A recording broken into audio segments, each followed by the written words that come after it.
اعوذ باللہ من الشیطان الرجیم بسم اللہ الرحمن الرحیم انزل من السماء ماء فسالت اودیۃ بقدرها فاحتمل السیل زبدا رابیا ومما يوقدون عليه في النار ابتغاء حلیة او متاع زبد مثله كذلك يضرب الله الحق والباطل فأما الزبد فيذهب جفاء وأما ما ينفع الناس فيمكث في الأرض كذلك يضرب الله الأمثال۔ اللہ رب العالمین نے فرمایا انزل من السماء ماء، اسی نے آسمان سے پانی برسایا، پھر اپنی اپنی وسعت کے مطابق نالے بہہ نکلے، پھر پانی کے ریلے نے اوپر چڑھے جھاگ کو اٹھا لیا، اور اس چیز میں بھی جس کو آگ میں ڈال کر تپاتے ہیں زیور یا ساز و سامان کے لیے، اسی طرح کے جھاگ ہیں۔ اسی طرح اللہ تعالیٰ حق و باطل کی مثال بیان فرماتا ہے۔ اب جھاگ تو ناکارہ ہو کر چلا جاتا ہے، لیکن جو لوگوں کو نفع دینے والی چیز ہے وہ زمین میں ٹھہری رہتی ہے۔ اللہ تعالیٰ اسی طرح مثالیں بیان فرماتا ہے۔ یہ سورۃ الرعد کی آیت نمبر 17 یعنی 17 یہ آیت نمبر ہے۔ اس آیت کریمہ کے اندر اللہ رب العالمین نے ہمیں اور آپ کو ایک پیغام دیا ہے، اور وہ پیغام یہ ہے کہ اللہ رب العالمین نے حق اور باطل کی مثال دی ہے کہ حق کیا چیز ہے، باطل کیا چیز ہے، اس کی مثال اللہ رب العالمین نے قرآن کے ذریعے سے دی ہے۔ اللہ رب العالمین نے فرمایا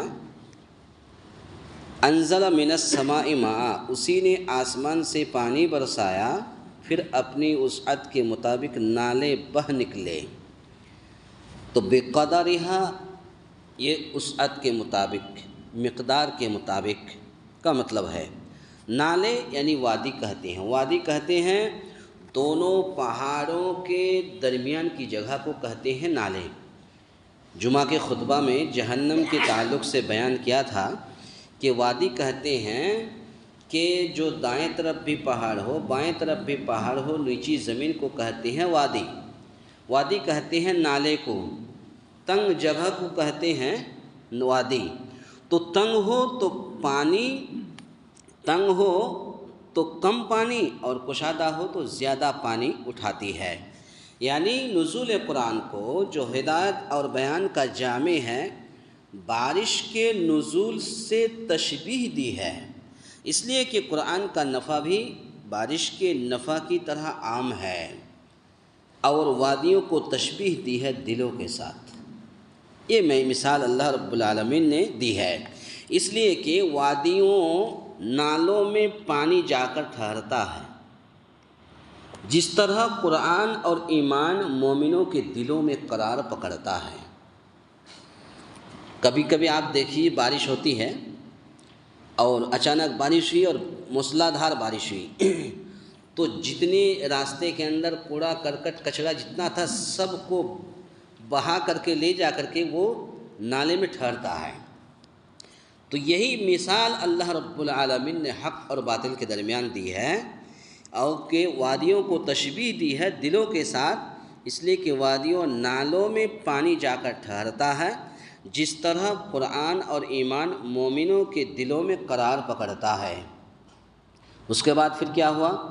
اللہ رب العالمین نے فرمایا پھر پانی کے ریلے نے اوپر چڑھے جھاگ کو اٹھا لیا۔ اس جھاگ سے جو پانی کے اوپر آ جاتا ہے، کبھی کبھی آپ دیکھ لیجئے سمندر میں آپ جائیے تو سمندر چونکہ بہاؤ ہے، تو بہاؤ کی وجہ سے آخری کنارے پر جھاگ جمع ہو جاتا ہے۔ اس سے بھی قریب سے اگر سمجھنا چاہتے ہیں تو کبھی کبھی ہمارے گھر میں ہم جب کپڑا صاف کرتے ہیں تو دیکھیے کپڑا جب صاف کرتے ہیں تو واشنگ مشین میں اوپر جھاگ آ جاتا ہے، تو اسی کو کہتے ہیں جھاگ۔ تو اس جھاگ سے جو پانی کے اوپر آ جاتا ہے، جو مزمحل اور ختم ہو جاتا ہے، گم ہو جاتا ہے، ختم ہو جاتا ہے، اور ہوائیں جسے اڑا لے جاتی ہے۔ تو کبھی کبھی سمندر میں آپ دیکھیے وہ جھاگ جب جمع ہو جاتی ہے تو ایسی پھر ہوا چلتی ہے کہ اڑا لے جاتی ہے، تو کفر مراد ہے۔ تو ہوائیں آتی ہے اڑا لے کر کے چلی جاتی ہے، اڑا لے جاتی ہے تو اس کا مطلب یہ ہے کہ یہ کفر ہے، جو جھاگ ہی کی طرح اڑ جانے والا اور ختم ہو جانے والا ہے، یہ باطل کی مثال ہے۔ اس کے بعد پھر اللہ رب العالمین نے فرمایا، اب دوسری مثال دے رہا ہے کہ اور اس چیز میں بھی جس کو آگ میں ڈال کر تپاتے ہیں، زیور یا ساز و سامان کے لیے اسی طرح کے جھاگ ہیں۔ یہ دوسری مثال ہے کہ کبھی کبھی آپ دیکھیے تانبے ہیں، پیتل ہے، شیشے ہے، یا سونے چاندی کو زیور ہو یا سامان وغیرہ بنانے کے لیے آگ میں تپایا جاتا ہے۔ سونا کو دیکھیے آگ میں تپایا جاتا ہے، گل جاتا ہے، تو اس پر بھی جھاگ آ جاتا ہے۔ تو کبھی کبھی آپ دیکھیے جب سونا گرم کرتا ہے، چاندی گرم کرتا ہے، پیتل گرم کرتا ہے، تو گرم کرنے کے بعد جب وہ گل جاتا ہے تو اوپر جھاگ آ جاتا ہے، تو اس پر بھی جھاگ آ جاتا ہے۔ اس جھاگ سے مراد میل کچیل ہے جو ان دھاتوں کے اندر ہوتا ہے۔ آگ میں تپانے سے وہ جھاگ کی شکل میں اوپر آ جاتا ہے، پھر یہ جھاگ بھی دیکھتے دیکھتے ختم ہو جاتا ہے اور دھات اصلی شکل میں باقی رہ جاتی ہے۔ یہ جھاگ ختم ہو جاتی ہے لیکن جو اصلی دھات ہے وہ باقی رہ جاتی ہے۔ اس کے بعد پھر اللہ رب العالمین نے مثال دی ہے کہ اسی طرح اللہ رب العالمین حق و باطل کی مثال بیان فرماتا ہے، یعنی جب حق اور باطل کا آپس میں اجتماع ہوتا ہے، اجتماع اور ٹکراؤ ہوتا ہے، حق اور باطل جب دونوں کے اندر میل ہوتا ہے تو باطل کو اسی طرح سے بات اور دوام نہیں ہوتا جس طرح سیلابی ریلے کا جھاگ پانی کے ساتھ دھاتوں کا جھاگ جن کو آگ میں تپایا جاتا ہے دھاتوں کے ساتھ باقی نہیں رہتا بلکہ مزمحل اور ختم ہو جاتا ہے۔ تو اللہ رب العالمین نے مثال دی ہے کہ حق اور باطل آپس میں اجتماع اور ٹکراؤ جب ہوتا ہے تو باطل اسی طرح نہیں ختم ہو جاتا ہے، اسی طرح ختم ہو جاتا ہے جس طرح سیلابی ریلے، جس طرح سیلاب کی وجہ سے جھاگ جمع ہو جاتا ہے اور پھر ہوا آتی ہے اور پھر ہوا اڑا لے جاتی ہے، جن کو اسی طریقے سے دھاتوں کا جھاگ جن کو آگ میں تپایا جاتا ہے دھاتوں کے ساتھ باقی نہیں رہتا بلکہ مزمحل ہو جاتا ہے، ختم ہو جاتا ہے۔ اس کے بعد پھر اللہ رب العالمین نے مثال دی ہے کہ اب جھاگ تو ناکارہ ہو کر چلا جاتا ہے، یعنی اس سے کوئی نفع نہیں ہوتا۔ جو جھاگ ہے ہوا اڑا لے جاتی ہے، اس سے کوئی انسان کو فائدہ نہیں ہوتا۔ جو اصلی چیز ہے وہی باقی رہ جاتا ہے اور اسی سے انسان فائدہ اٹھاتا ہے، کیونکہ جھاگ پانی یا دھات کے ساتھ باقی رہتا ہی نہیں ہے بلکہ آہستہ آہستہ بیٹھ جاتا ہے یا ہوائیں اسے اڑا لے جاتی ہیں۔ باطل کی مثال بھی جھاگ ہی کی طرح ہے، باطل کی مثال جھاگ ہی کی طرح ہے۔ جب آپ کہیں کپڑا صاف کرتے ہیں، کپڑا صاف کرنے کے بعد جھاگ کو دیکھیے یا واشنگ مشین کو آپ 15 منٹ 20 منٹ کے لیے آپ بند کر دیجئے تو وہی جھاگ دھیرے دھیرے ختم ہو جاتی ہے۔ یہی مثال اللہ رب العالمین نے باطل کی دی ہے کہ باطل بھی یہی ہے کہ یہ جھاگ کی طرح دھیرے دھیرے ختم ہو جائے گا، باقی کیا رہے گی؟ وہ حق ہی باقی رہے گی۔ اس کے بعد پھر اللہ رب العالمین نے مثال دی ہے کہ لیکن جو لوگوں کو نفع دینے والی چیز ہے وہ زمین میں ٹھہری رہتی ہے، یعنی پانی اور سونا چاندی تانبا پیتل وغیرہ یہ چیزیں باقی رہتی ہیں، اس کی جو جھاگ ہے وہ ختم ہو جاتی ہے جن سے لوگ متمتع اور فیض یاب ہوتے ہیں۔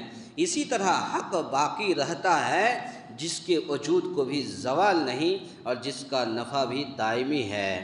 تو جو اصلی چیز ہے، جو اصلی سونا ہے، چاندی ہے، پیتل ہے، تانبا ہے، جو اصلی چیز ہے وہ باقی رہ جاتی ہے، باقی جو اس کا جھاگ ہے وہ ختم ہو جاتی ہے، ہوا اڑا لے جاتی ہے یا خود بخود وہ دھیرے دھیرے ختم ہو جاتی ہے۔ اس کے بعد پھر اللہ رب العالمین نے فرمایا کہ اللہ تعالیٰ اسی طرح مثالیں بیان فرماتا ہے، یعنی بات کو سمجھانے اور ذہن نشین کرانے کے لیے مثالیں بیان فرماتا ہے۔ جیسے یہاں 2 مثالیں بیان فرمایا جیسے اللہ رب العالمین نے یہاں دو مثالیں دی، ایک حق کی مثال، ایک باطل کی مثال، اور اسی طرح سورہ بقرہ کے آغاز میں بھی منافقین کے اللہ رب العالمین نے دو مثالیں دی ہیں۔